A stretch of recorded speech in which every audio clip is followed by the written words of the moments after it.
The House of Representatives yesterday approved the budgets for the nation's security agencies, the Independent National Electoral Commission, and the Ministries of Works, Agriculture and Housing, and others.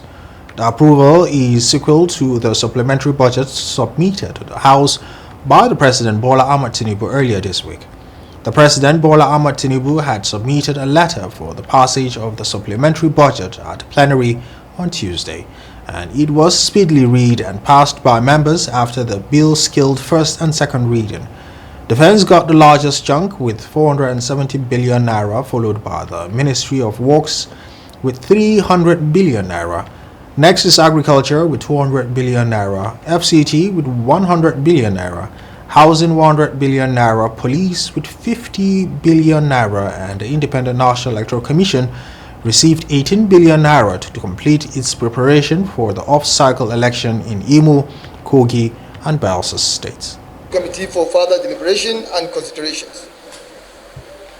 The bill has been specifically structured to improve the country's security, food security, and critical road infrastructure, and bridge the housing deficit in the country, including the slum upgrade and urban renewal. It will also support the provision of wage to workers and cash transfers to vulnerable Nigerians. It will also cater the upcoming election in Kogi, Bayelsa, and Imo states.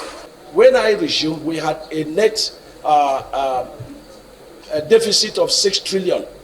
And some of these ongoing projects are, interwoven with some critical new projects that we want to add.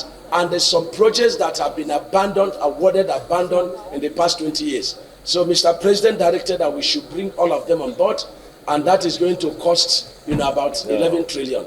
So on the whole, to address our road sector for the next 4 years, we'll be needing about 18.6 trillion. And so the National Assembly must have to, wear a thinking cap on how we can address seriously our road sector. Of course, there are infrastructure needed, which is ongoing before I came, or was abandoned before I came. But these infrastructures are needed to be completed now that we have the dry season coming. Take off, for example, D6, D12. When I came on board, I have to make these contractors like Vegas, Central, and all of them to go back. Now we believe that before we enter the season next year, this infrastructure routes would have been completed. Again, talk about the completion of rehabilitation and take-off Abuja rail project. You will agree with me that this one project that Mr. President takes so important and which would help in decongesting our traffic situation. As it stands now, Mr. Chairman, we know the inputs are very costly. We have to provide seeds free of charge to all farmers. We want to at least achieve 200,000 to 250,000 hectares of farmland for this dry season. In wheat alone, we want to achieve anywhere between 70,000 to 100,000. We have earmarked the support that we're to give to this for 25 billion naira. As we speak today, fertilizer is beyond the reach of the common farmer. And so government needs to subsidize fertilizer. For the NAGS program, what we have now is subsidy of all inputs to the tune of 50%. Even that, at 50%, it's on the high side.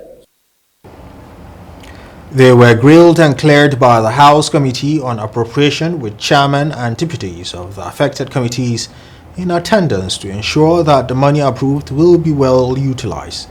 However, the grilling of security chiefs and the police was done in a closed-door session for security reasons, as announced by the Appropriation chairman.